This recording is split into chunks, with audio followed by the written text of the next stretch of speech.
The story of Saint Christopher, the man who carried Christ. Chapter 1. The Giant of Canaan. Long ago, in the sun-baked lands of ancient Canaan, a man was born who would defy the natural order. His name was Reprobus, and from the very beginning, he was anything but ordinary. Towering above others, his height and strength were the stuff of legend. Some said he was part beast, part man. Others whispered that he belonged to a forgotten race of giants sent to earth as warriors. One thing was certain: no one who met Reprobus could forget him. He had the body of a titan, shoulders like granite cliffs, arms as thick as tree trunks, and hands that could crush stone. But it wasn't just his size that commanded attention. Reprobus carried himself with the quiet confidence of someone who knew his power and had used it many times. From his youth, Reprobus was trained to fight. He mastered weapons with frightening ease, and by the time he reached manhood, he had become a living war machine. Kings and chieftains fought over his loyalty, offering him gold, women, and status. He served them all, marching at the head of armies, laying waste to cities, and emerging from every battle untouched by fear or regret. But even as praises rained down on him, even as the cheers of thousands followed his footsteps, Reprobus felt something hollow deep within. Each victory rang empty in his ears. Each conquered city felt meaningless.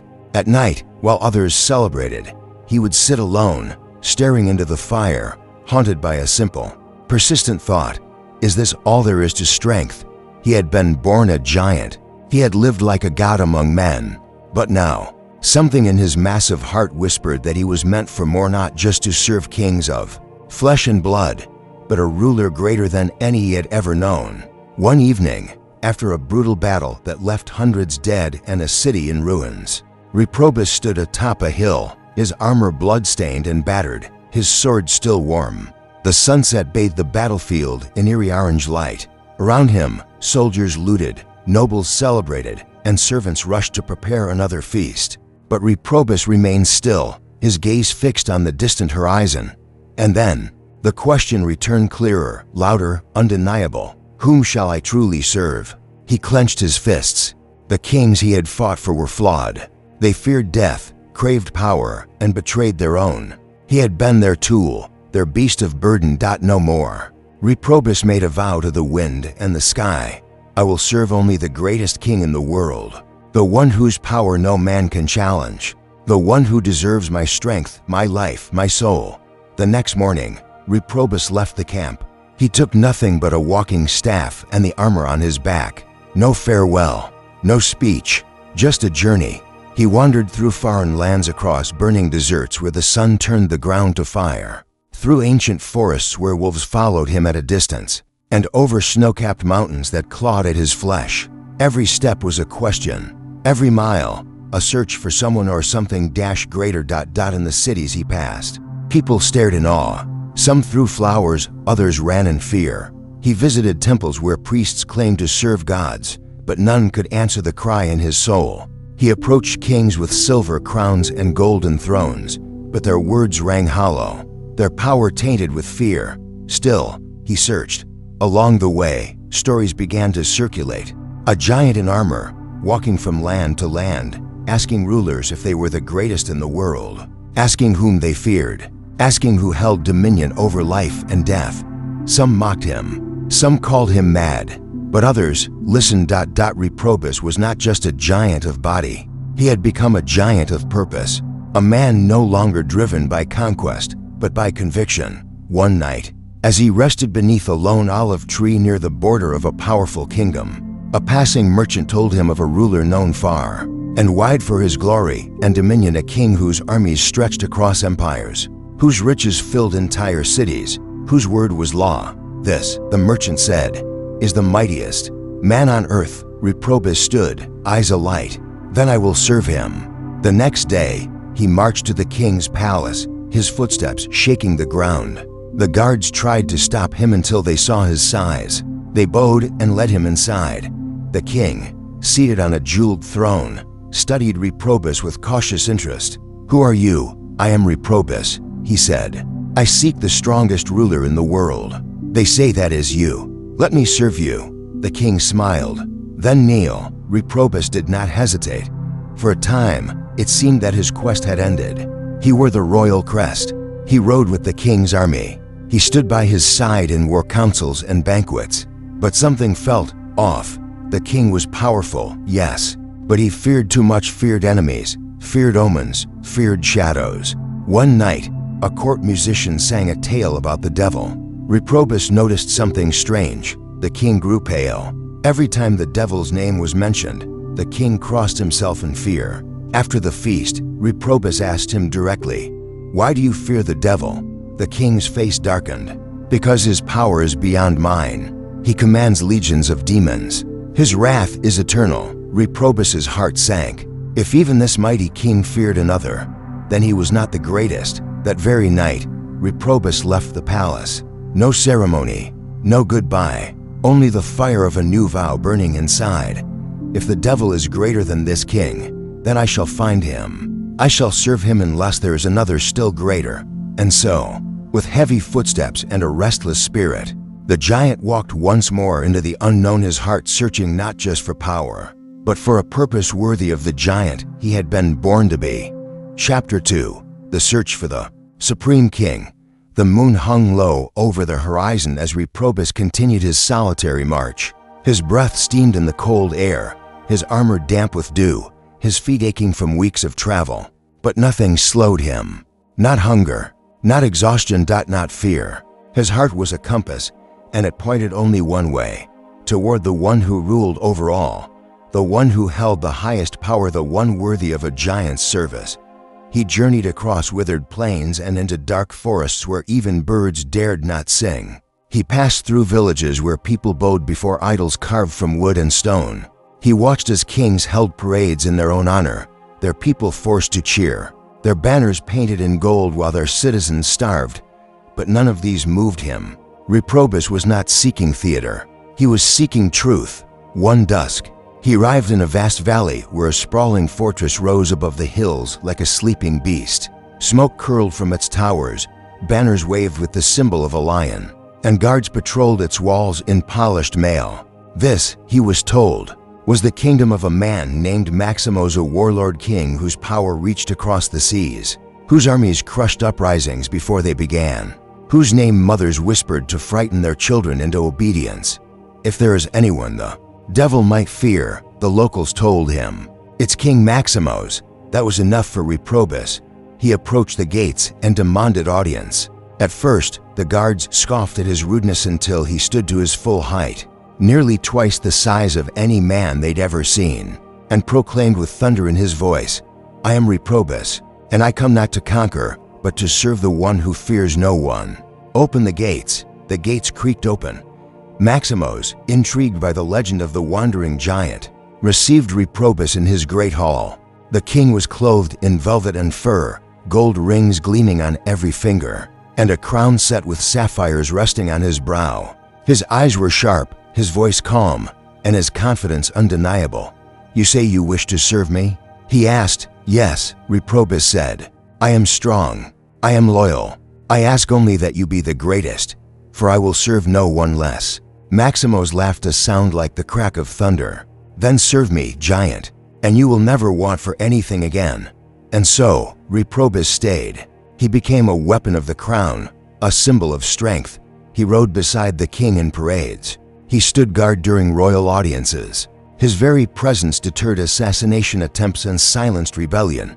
The people spoke of him as the lion's shadow, but the longer he served, the more unease gnawed at his soul.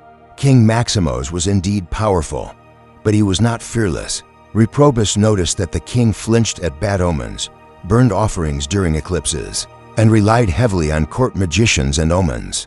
One night, during a feast, a bard sang a ballad about a demon prince who ruled the underworld. Each time the devil's name was spoken, the king reached for the symbol on his chest and muttered protective spells. Reprobus leaned forward. "Why do you shield yourself when his name is spoken?" The king's hand trembled. "Because he is real, and his power is terrible." That single sentence shattered something in Reprobus. Once again, he had bent his knee to a man who feared another. If the devil was so terrible that even this mighty king shuddered at his name, then he must be the one Reprobus had been seeking all along. Without another word, Reprobus stood, turned his back on the golden throne, and walked away. The next morning, whispers spread through the palace. The giant had vanished, but Reprobus wasn't hiding. He was walking toward the shadows, toward the one who commanded the fear of kings. His path led him into wastelands where the air grew thick with smoke and the soil stank of sulfur. He passed caves painted with blood, forests of dead trees, and villages lost to superstition. The people here no longer honored gods. They feared curses, made offerings in terror, and spoke of creatures that walked by night. Eventually, Reprobus came upon a ragged group of men camped in the ruins of an old temple. Their leader was a gaunt, cruel-eyed man draped in black. He called himself Marduk, and he wore the mark of the devil around his neck. Reprobus stood before him. "They say you serve the one whom kings fear. I have come to do the same." Marduk studied the giant, a sly smile tugging at his lips. "You are big, you are strong, and most of all, you are angry. That pleases my master." And just like that, Reprobus became part of the dark band. He traveled with them, watched them extort villages, break the weak, and mock the holy. For a time, he believed he had found his place among the cruel and the feared. But the old emptiness crept back, deeper than ever. He saw children cry when he entered towns. He saw mothers shielding their babies. He watched innocent people suffer, not from war, but from sheer malice. And he asked himself, was this strength? Was this the greatness he had sought? One day, while walking through a wooded path, the group came upon a simple wooden cross nailed to a tree. Without hesitation, Marduk snarled and took another route. Reprobus was puzzled. Why avoid a piece of wood? "It is the sign of Christ," Marduk spat. "The one my master fears above all." Reprobus froze. Even the devil fears someone. Marduk's silence was all the answer he needed. And in that moment, everything became clear. The devil was not the greatest. There was still one above him. One who inspired terror and darkness itself. One whose symbol was enough to stop evil in its tracks. Reprobus' heart racing, clenched his fists and took a deep breath. He turned away from the bandits and walked into the forest alone. No more pretending. No more lesser masters. He would find this Christ, the one whom evil fears. He would serve him if he could be found. And so began the second half of his journey. A journey not toward thrones or armies, but toward the unknown hope he felt burning in his chest. Chapter 3. The Hermit by the River. The forests Reprobus wandered through now felt different. Not just darker or denser, but deeper, somehow. Every crack of a branch underfoot, every bird that went silent as he passed, carried weight. He had turned away from kings, away from warlords, and even from the devil himself. But now, he walked toward someone he didn't understand, someone he hadn't yet seen. The Christ, the one whom darkness feared. He didn't know where to find him, but that didn't matter. The name of Christ echoed in Reprobus's thoughts like a distant melody. It was not music he understood, but it stirred something within, something ancient, something aching. He walked for days, perhaps weeks, surviving on wild roots and berries, drinking from brooks, resting under trees. He asked everyone he met along the road, "Where can I find Christ?" Most didn't understand his question. Some shrugged, some crossed themselves and hurried away. But then, in a small, windswept valley tucked between the arms of two rugged hills, he met an old man. The man was bent with age, his robes simple, his beard white like snow left too long in the sun. He lived in a hut by a fast-flowing river, its waters loud and turbulent, especially after the seasonal rains. The old man watched Reprobus approach, leaned on his walking stick, and smiled not with fear or awe, but with warmth. "I've heard of you," he said, voice soft but clear. "You're the giant who walked away from kings and demons. You seek Christ." Reprobus dropped to one knee. "Tell me where I can find him. I've served warriors, I've served evil. Now I want to serve him." The hermit studied the giant's face for a long time, as though searching beyond the flesh. "Christ is not in palaces or armies," the hermit said. "He is not seated on golden thrones. He comes not in shouts, but in whispers. He is not served by conquest, but by love." Reprobus looked confused. "But I am strong," he said. "What use is love for a man like me? I need a task, a mission. Let me fight for him." The hermit chuckled, not mockingly, but kindly. Your strength is a gift, Reprobus. But it's not just for war. If you truly want to serve Christ, I will show you how. He led Reprobus to the edge of the river. The water was wild, crashing against rocks and twisting in dangerous currents.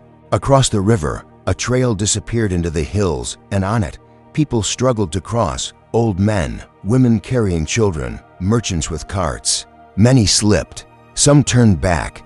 A few tried to swim and failed. See that, the hermit said. These people must cross to survive, but many are too weak. Your strength can save them. Reprobus blinked. You want me to carry people across a river? Yes, the hermit said. Carry them across, and every person you carry, do it as though you were carrying Christ himself. At first, Reprobus was silent. Then, slowly, he nodded. It felt right. He built a shelter beside the river. He crafted a new staff from a tree he pulled from the earth with his bare hands. And he began. Every morning, at first light, he would stand at the river's edge, call out to the travelers, and carry them one by one across the raging water. Some were light and quick. Some were heavy and frightened. Some wept. Some clung to him with desperation. But all of them made it across, dry and safe. He asked for nothing. No coin. No food. The people gave freely what they could. A piece of bread, a flask of wine, a word of thanks. And over time, word spread. The giant who once tore down cities now lifted the weak. The man who once fought for glory now carried strangers in silence. And though Reprobus did not yet see Christ with his eyes, he began to feel him in the trembling hands that clutched his shoulders, in the tired eyes that filled with gratitude. In the moment, a traveler's foot touched the far bank and turned back with tears. Still, each night, after the last traveler had gone, Reprobus would kneel and whisper into the wind, Christ, I serve you. I wait for you. Let me see you. Weeks passed. Then months. His body grew stronger. His spirit grew softer. The hermit continued to visit him, bringing news and wisdom. They prayed together, talked of scriptures. The hermit told him stories of Jesus, the child born in a manger, the teacher who walked on water, the healer who touched lepers, the king who died on a cross. One night, after a long day in the rain, Reprobus sat near his fire, aching but content. The river had been fierce that day. He had carried a merchant with a broken leg, a mother and 2 children, and an old man near death. His muscles throbbed. His hands were blistered. But his heart was still. He didn't know it yet, but his wait was almost over. Chapter 4. The Child and the Storm. The storm came without warning. Winds howled like wolves. Trees groaned and bent under invisible pressure. Rain poured from the heavens in torrents, turning the earth into a sea of mud. Thunder cracked like splitting stone, and lightning split the sky with flashes of white fire. The river beside Christopher's hut swelled and churned like a monster awakened. Waves beat against the banks. Logs and debris twisted through the current. It was a night when no sane man would dare venture out.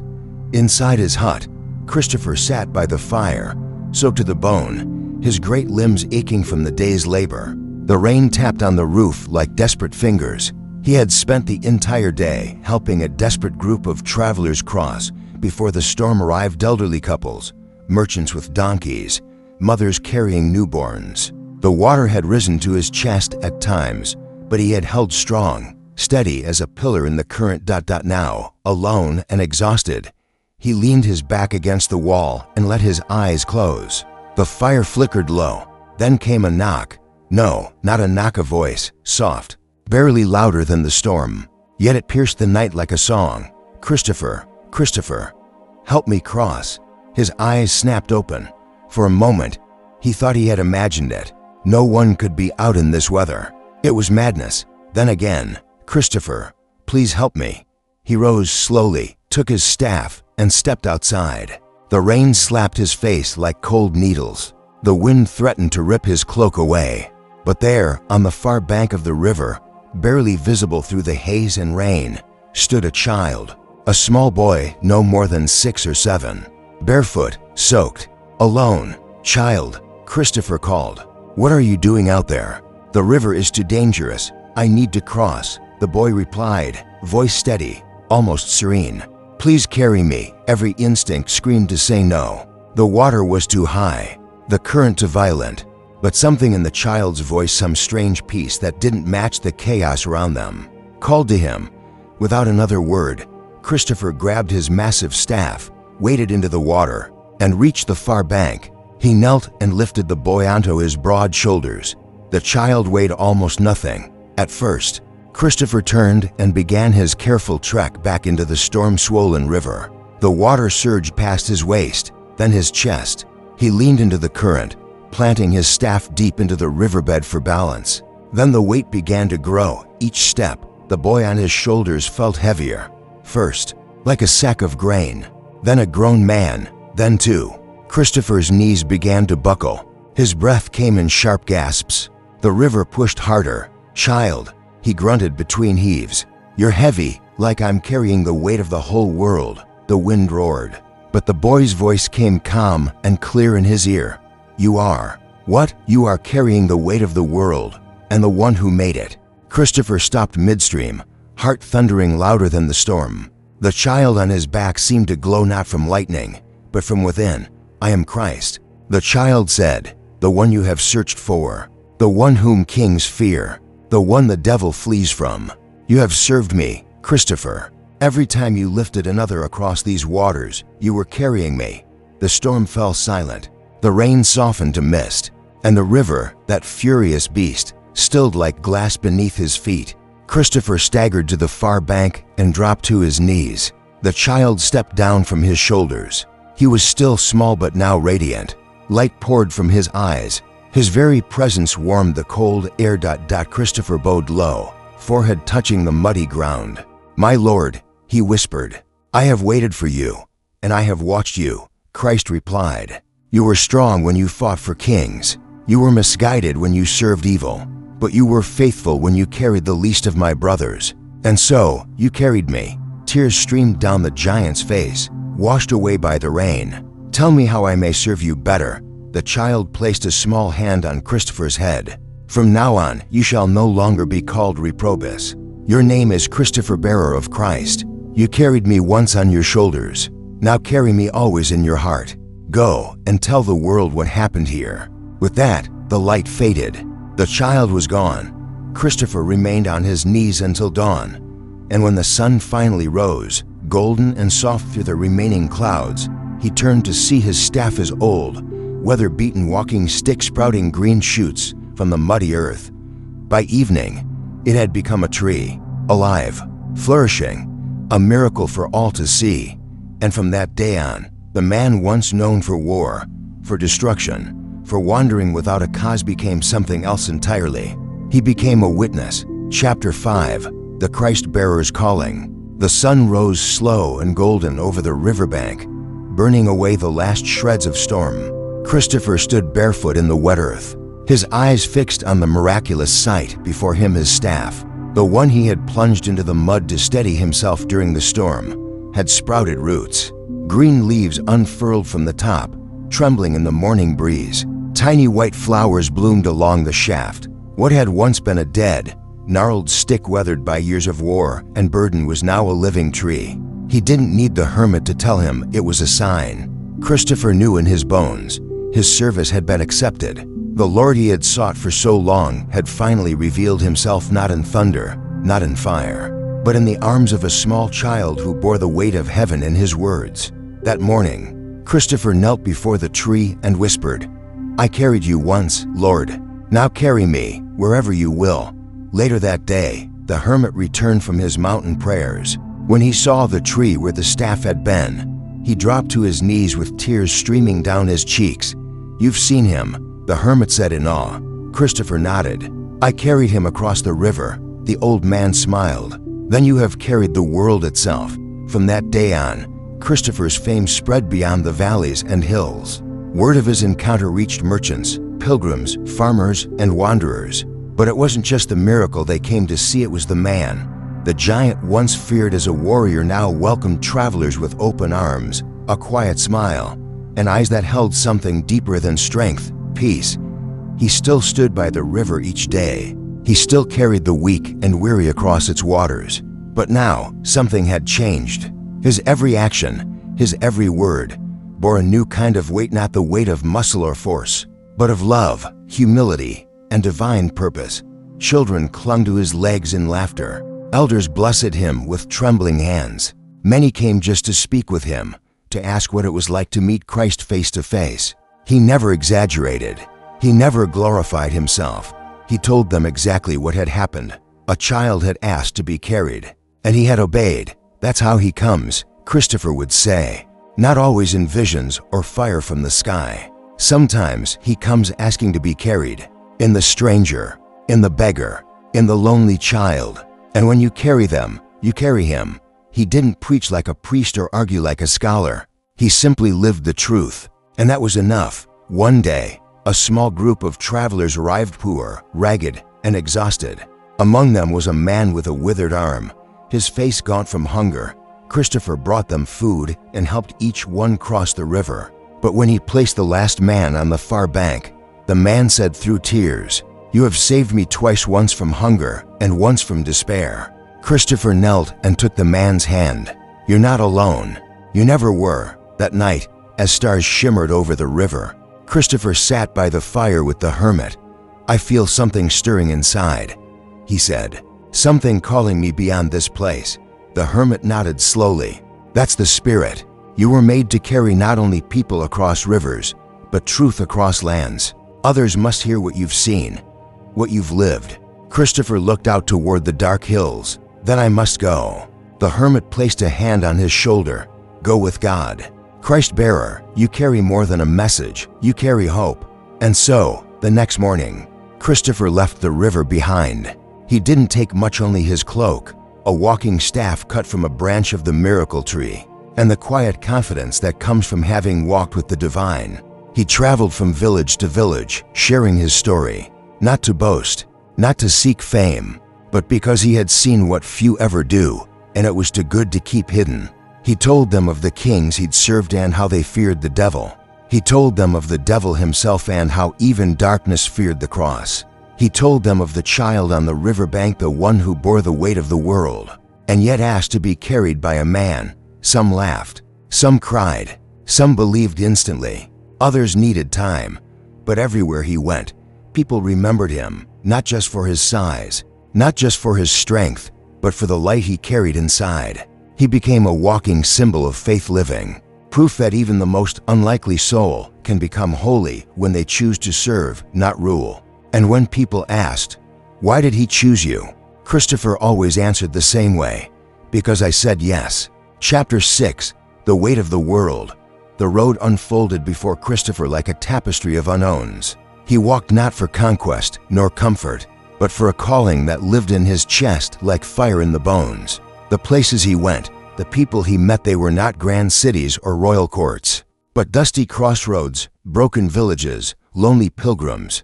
And to each one, he brought not just stories but something more rare. He brought hope. He had carried Christ once, in the flesh. Now he carried him in spirit. And that weight, though invisible, was the heaviest burden of all. Christopher understood this more deeply each day, because it wasn't just the memory of that holy night by the river that stayed with him. It was the realization of what it meant. To carry Christ meant to carry the hurting, to carry the rejected, the afraid, the poor, the broken, and with each soul he met, he felt a little more of the true weight of the world. He traveled to mountain hamlets where drought had turned the soil to dust. He carried buckets of water for mothers too weak to fetch them. He helped rebuild collapsed roofs, digging with his bare hands and lifting beams twice the size of ordinary men. He sat beside dying elders and listened to their fears, offering nothing but presence and prayer. He asked for no payment. He refused titles. But everywhere he went, people began to call him Christophoros, Greek for Christ-bearer. And the name stuck. The world was still cruel. Injustice was still rampant. There were wars, plagues, starvation. But wherever Christophoros walked, people whispered, he was sent. And in that whisper was enough strength for them to stand one more day. One night, Christophoros stopped at a small town nestled between rocky cliffs. The people there lived in terror. Bandits had taken the high ground, attacking at random, burning crops, stealing livestock. The local guards were too afraid to fight back. Christophoros asked no questions. He climbed the cliff path alone. The bandits saw him coming and laughed. "One man," they jeered. With no sword, Christoforos stepped forward, towering above them, his voice steady but fierce. "You steal from the weak. You prey on the frightened. But even now, mercy is offered." They drew their weapons. He did not flinch. "I carry the one who commands angels," he said. "Turn back or kneel." What happened next would be told for generations. The leader lunged and Christoforos caught the man's sword with his bare hand. He bent the blade like it was straw. Then he dropped it to the ground. One by one, the others lowered their weapons. Christoforos did not strike them. He only said, "The Christ I carry forgives. Will you follow?" That day, 3 of the men wept as they dropped to their knees. That night, they asked to be baptized. Christoforos remained in the village for a time, helping rebuild what had been lost. But eventually, he felt the familiar tug in his heart. It was time to move on. Another place, another need, and always another weight to carry. Along his journey, Christoforos witnessed miracles that had nothing to do with flashing light or thunderous signs. He saw children feed the hungry. He saw wounded enemies embrace. He saw women with no wealth give their last coin to the sick. And in each act, he saw the Christ he had once carried across the river. He came to understand something profound. The true weight of the world was not war or sin or evil. It was love. Because love, real love, costs something. It requires sacrifice. It requires strength. It asks you to carry burdens that are not your own, to cross rivers that are dangerous and cold, to pick up people who have given up on themselves. And yet, it is the only weight that makes a soul stronger. One evening, Christoforos returned to the place where it all began, the riverbank, where he had first carried the Christ. The miracle tree still stood, taller now, strong and full of blossoms. Birds nested in its branches. The wind played through its leaves like a hymn. He knelt beneath it, resting his hands on the roots. "I'm still carrying you," he said, "but it's heavier now." A gentle breeze brushed against his face. In the rustling of the branches, he heard the whisper of the child again. "Yes, and yet you are stronger." The next morning, Christoforos washed himself in the river and set out once more. He knew now that the journey would never truly end, that as long as there were people to help, stories to share, and burdens to lift, his mission remained. And that was enough, because the world was full of rivers, and he had been born to carry. Chapter 7. The Giant's Conversion. The path ahead wound through dense woods and rolling fields. But Christoforos no longer felt like a man wandering. He walked with purpose, not to conquer, but to share.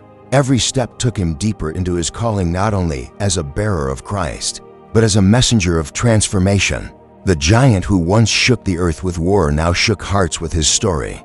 But even as he continued to serve the weak, to lift the poor, and to share the quiet truth of the child he had once carried across a stormy river, Christoforos knew something was missing. He had met Christ. He had obeyed the command to go and tell the world. But there was still one thing he had not yet done. He had not been baptized. One morning, as he crossed a quiet valley, Christoforos came upon a familiar face, the old hermit Joseph, the same one who had first introduced him to the teachings of Christ. Joseph had aged since they last met, his back now more bent, his beard longer and whiter, but his eyes still burned with the same calm fire. The moment Joseph saw Christoforos, he smiled wide and spread his arms. "You carry him well," the hermit said, "but now it's time you let him carry you." They sat beside a gentle brook, and Christoforos recounted everything: the night of the storm, the weight of the child, the tree that grew from his staff. He told of the villages, the miracles, the conversions, the enemies who had become brothers. And then he said, quietly, "I've done what he asked. I've gone. I've told. But I have not yet been washed in his name." Joseph nodded. "Then let us not delay." That very day, Christoforos stepped into the waters of the river, not the furious, foaming river where he had met Christ, but a still and peaceful stream, surrounded by wildflowers and birdsong. Joseph stood beside him, voice trembling with reverence as he lifted his hands. "Christoforos, do you believe in Jesus Christ, the Son of God, whom you have carried in body and now in spirit?" "I do." Then by his command, I baptize you in the name of the Father, and of the Son, and of the Holy Spirit." With that, Christophoros dipped beneath the water, and when he rose soaked, shining, tears blending with the river, he felt something break loose inside him. Not pain, not grief, joy, pure, deep, radiant joy, a kind of freedom he had never known. He laughed as the birds burst into song overhead, and Joseph joined in the laughter, throwing his arms around the soaked giant. "You were born again today," Joseph said. "You were once feared, now you are followed, but more than anything you are his." And from that moment forward, Christophoros' message grew even deeper.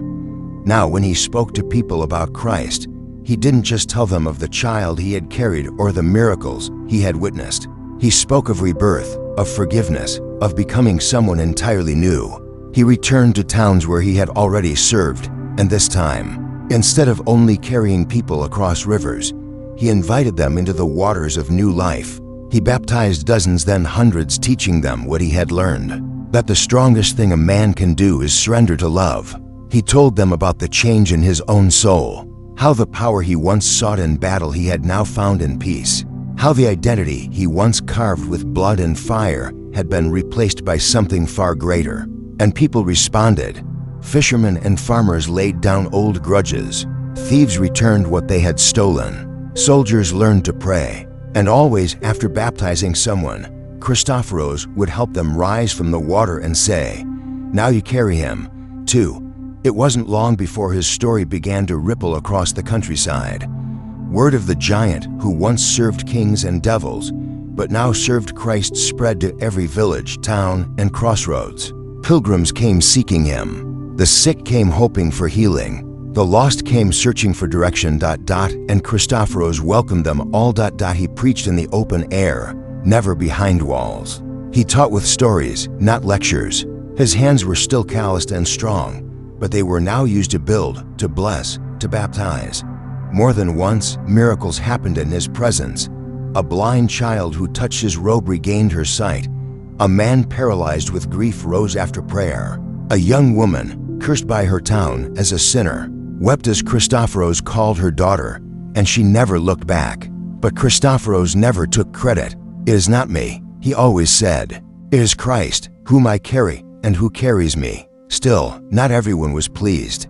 The message of peace was a threat to those who thrived on fear. The simplicity of grace challenged the power of those who lived by law and force.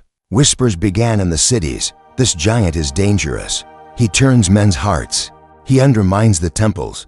He must be stopped." Christophoros knew the time would come when his journey would lead him not just to rivers and villages but to confrontation.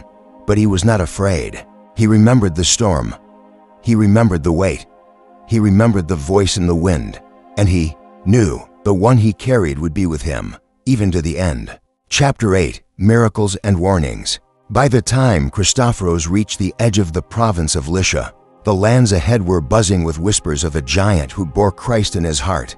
Villagers spoke his name with reverence. Travelers recounted tales of a colossus who lifted the sick into healing waters, who quieted bandits with only a glance, who turned sinners into saints not with threats, but with love. And with every miracle that followed in his footsteps, his legend only grew. But so did the danger. In the region's capital, a Roman governor named Dagnus grew increasingly alarmed. Reports reached him from magistrates and informants. This Christophoros was converting entire villages, leading people to abandon their loyalty to Rome's gods, and even worse, to ignore the mandated sacrifices to the emperor. Dagnus wasn't merely a politician. He was a fanatic of the imperial cult. To him, nothing was more sacred than the supremacy of Caesar and the gods of the state. To hear of a man, a giant traveling through his territory preaching loyalty to a crucified Jew, was not just heresy, it was treason. He summoned his advisors. "This Christophoros," Dagnus said, "pacing like a lion in his chamber, this heretic walks free, turning the minds of my people like leaves in the wind. I want him silenced. Find him, capture him, or kill him." But Christophoros was not hiding. In fact, he was just a few miles away, helping to dig a well in a drought-stricken village when the soldiers arrived. The people fled in fear, thinking the giant would run to. but he didn't move. Instead, he looked at the captain of the guard, a man clad in shining Roman armor, and said calmly, "I expected you." The captain, uncertain, raised his spear. "By order of the governor, you are under arrest." "I understand," Christophoros replied. "Lead the way." On the journey back to the city, something strange happened. The soldiers, hardened men trained in discipline and violence, found themselves captivated not by Christophoros' strength, but by his peace. He walked beside them as if he were the leader, asking about their lives, their families, their hopes. He told them his story of the river, the child, the transformation. And as he spoke, their hearts began to bend, quietly and invisibly, like iron in fire. When they arrived at the city gates, more than a few of the soldiers were no longer the same men who had set out. Inside, Christophoros was thrown into a stone cell.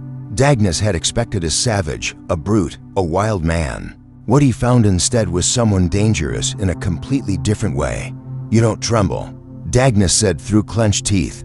"There's nothing to fear," Christophoros answered. "I've already died and been reborn. You mock the empire. You deny the gods. You lead people astray. I lead them home," Christophoros said, enraged. Dagnus ordered him tortured. They beat Christophoros with rods. They pressed his body against hot iron. They starved him for days, but he never cried out, never begged. His lips moved in prayer. His eyes stayed bright with love. Then came the miracles. A woman with a sick child was passing the prison one day when she felt compelled to go near. She touched the bars of Christophoros' cell and prayed. That night, her son was healed. A Roman guard watched as flames meant to burn the giant curled away from his skin. Like frightened dogs, word of these signs began to reach the people. Even inside the city, crowds gathered outside the prison. Some knelt, some wept. Dagnus grew. Desperate, if strength could not break Christophoros, perhaps temptation could. He sent two of the city's most beautiful women into the Selnikia, and Aquilina dressed in silk, bathed in perfume. Their mission simple: seduce the giant, make him fall, and humiliate him before the public. But Christophoros saw them not as temptresses but as daughters. He told them the story of the Christ child. He spoke to them of their worth, not in beauty, but in being loved by a God who saw them before they were born. He told them they were more than bodies. They were souls. And as he spoke, the walls of seduction fell. Both women broke down in tears. By morning, they were on their knees, not to deceive but to worship. They walked out of the prison and declared before the city, "This man speaks the truth. We believe." Dagnus was furious. He ordered both women executed. Their blood stained the very stones that had echoed their confession. But it was too late. Their conversion had triggered a flood. People came to the prison gates daily, chanting, weeping, praying. Many converted, even some guards. The cell became a sanctuary. The man inside, a prophet. Still, Dagnus would not relent. He summoned Christophoros one last time. "Kneel," he said, voice trembling with rage. "Offer incense to Caesar, or die." Christophoros stood tall, taller than the guards who flanked him, taller than the fear that hovered in the air.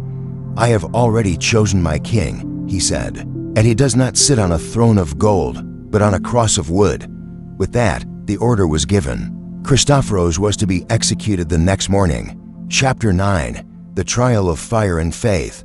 At dawn, the sky over Lycia was gray and heavy, like the breath before a storm. A hush had fallen over the city. The streets, once alive with merchants and messengers, now brimmed with soldiers. Word had spread like fire through dry grass. Christophoros, the giant who bore Christ, who stood unbroken after torture and temptation, was to be executed. They would do it publicly. Governor Dagnus had spared no detail. He wanted to make an example of Christophoros, to remind the people that no man, no matter how tall or holy, could defy the empire and live. But deep in the prison cell beneath the city, Christophoros was at peace. He had not slept much. He didn't need to. He had spent the night in prayer, not for deliverance, but for strength. Not for himself, but for those who still feared the truth. He prayed for Dagnus, for the executioner, for the crowd, and for every soul that might one day carry the same weight he had carried that stormy night across the river. when the guards came to escort him to the arena. Christophoros did not flinch. He walked barefoot, head held high, every step a testimony. People watched from windows, rooftops, alleyways. Some whispered prayers. Some reached for his hand as he passed. Many wept. Dagnes waited in the stands, clothed in crimson, flanked by his magistrates and priests. He watched with narrowed eyes as Christophoros entered the arena. Even beaten, even bruised, even facing death, the man walked like a king. A herald stepped forward. Christophoros of Canaan, you stand accused of treason, blasphemy, and inciting rebellion. Final chance, denounce Christ. Offer incense to Caesar. Live, the giant looked upward for a moment, then turned to the herald. I will never deny the one who carried me when I could not carry myself. I have walked with Christ. I have borne him on my shoulders. I now bear him in my heart. What you are about to take from me, my life, I already gave away long ago. There was silence. Then Dagnes gave the signal. They began with fire. They tied Christophoros to an iron grate, placed him over coals, and lit the flame. The fire roared and smoke twisted upward, but Christophoros did not scream. He sang, a hymn, low at first, then louder. The crowd listened in stunned silence as the flames licked his skin and left no mark. The fire refused to burn him. Dagnes clenched his fists. Spears, he barked. Soldiers approached with sharpened javelins. They drove them into his sides, his legs, his chest, but none pierced flesh. The tips shattered like glass against stone. The people gasped. Dagnes turned pale. Arrows. Archers drew their bows and loosed a volley. The sky darkened with shafts, but they stopped in midair. Hanging, floating. As if an invisible hand had frozen them, cries erupted from the crowd. A guard dropped to his knees, whispering, "This man is protected by heaven." Dagnes roared in fury. Enough! Cut off his head. The executioner, trembling, stepped forward. Christophoros looked at him gently and said, "Do not fear, brother. This blade will not end me. It will begin me." And with that, he knelt. The sword fell, and where blood should have poured, a stream of milk flowed instead, white, pure, impossible. The crowd gasped. Even the executioner dropped his sword and fell to his knees, declaring aloud, "Surely this man was a servant of the living God." The arena fell into chaos. Some screamed, some worshipped, some ran to touch the place where Christophoros had fallen. But Dagnes stood frozen, sweat pouring down his face, his mouth open in horror. Everything he had tried to destroy had only multiplied. The miracles he wanted to erase had bloomed into revolution. By nightfall, the city had changed. The prison guards who had once locked Christophoros in chains now knelt by his grave. Women brought flowers. Men carried torches, not in protest, but in mourning. And in the stillness of that evening, one could hear the words spoken softly from home to home. He carried Christ, and now Christ carries him. The governor fled the province within the month, but the memory of Christophoros remained. His followers preserved his story, passing it from voice to voice, from parent to child. They spoke not just of his strength, but of the burden he chose. Not just of his miracles, but of the way he loved. They built small shrines along the roads where he had walked. Pilgrims began to travel from far away just to see where the giant had once carried others across a stormy river. And so the Christ-bearer became more than a name. He became a symbol, a man who proved that the greatest strength of all is to lay your life down and lift others up. Chapter 10. The Saint Who Carried the World. Years passed, then decades, and still, the stories of Christophoros traveled, carried on the lips of wanderers, etched in the hearts of believers, whispered around campfires, sung in secret cathedrals. His name, once a mere title of function, Christophoros, the Christ-bearer, had become a name of reverence, awe, and love. In a time when travel was perilous and faith was punished, his story offered comfort, a tale of a man who had sought the strongest king in the world and had found him not in palaces, not in armies, but in a child's arms and across his shadow. Christophoros became more than a man. He became a legend. He became a saint. It began quietly. A traveler escaping persecution said he had dreamt of Christophoros beside him on the road, fending off wolves in the night. A mother swore her child had been saved from a river by a giant. who vanished as quickly as he appeared. Sailors claimed to see a tall man standing on the sea during storms, guiding their ships to safety. And though each story sounded impossible, each bore the same detail. He carried someone on his shoulders, the church. Hearing these tales began to preserve his story in written form. Artists painted him always the same way, towering, powerful, kind-eyed, and with a small child clinging to his neck, Jesus, radiant and serene. The child often held a globe in his hand, reminding the viewer that when Christophorus crossed that river, he had carried not just a child, but the world. By the 5th century, churches bore his name. By the 6th, prayers were spoken to him before journeys. And by the 7th, no serious traveler dared set foot on the road without invoking his protection. Saint Christopher, be my guide. Carry me as you carried Christ. Lead me safely through danger, as you led so many before me in some towns. His image was painted so large on the church walls that villagers said just looking at him would protect you for the day. In others, small amulets were worn around the neck, etched with his face and a prayer on the back. But why? Why did a man who never held a title, who wore no crown, who died nameless to an empire, why did he become the patron of travelers, the protector of the road? Because people saw themselves in him. They, too, sought a king worth following. They, too, had been deceived by false powers. They, too, had stumbled through darkness, through sin, through fear until Christ met them on their road. And when they carried him in their hearts, everything changed. But St. Christopher's legacy wasn't just for the physical journey. His story became a metaphor for the soul's path through life. Every trial, every loss, every stormy river was part of the crossing. And the lesson he left behind was clear. You were not made to walk alone. You were made to carry others and be carried when you can't go on. Even in the modern world, long after the empires crumbled, the name Christopher remained. In airports and train stations, small medallions dangled from luggage. In cars and on dashboards, his image watched quietly over drivers. Motorcyclists stitched his name onto jackets. Soldiers carried his token into battle. And many who no longer called themselves believers still whispered his prayer before long journeys. Something about the image of the giant bearing the child struck deep into the human spirit. Because in each of us, there is a longing to be carried.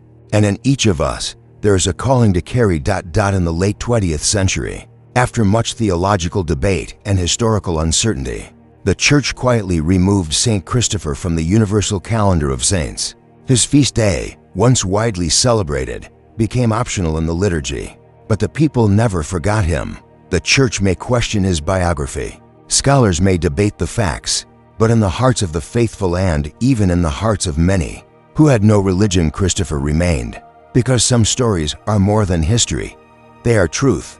And the truth is this: somewhere, long ago, a man of great strength and greater emptiness walked away from power and pride in search of a king. He found that king not in glory, but in humility, not in might, but in mercy. He served not by conquering, but by lifting, by carrying, by walking beside. He bore the weight of the world, and then he gave that strength to all who asked for it. And even now, on dark roads and stormy seas, in lonely airports and quiet hospital rooms, when danger draws near and courage falters, you might just feel him there, still walking, still bearing, still carrying Christ, still carrying you.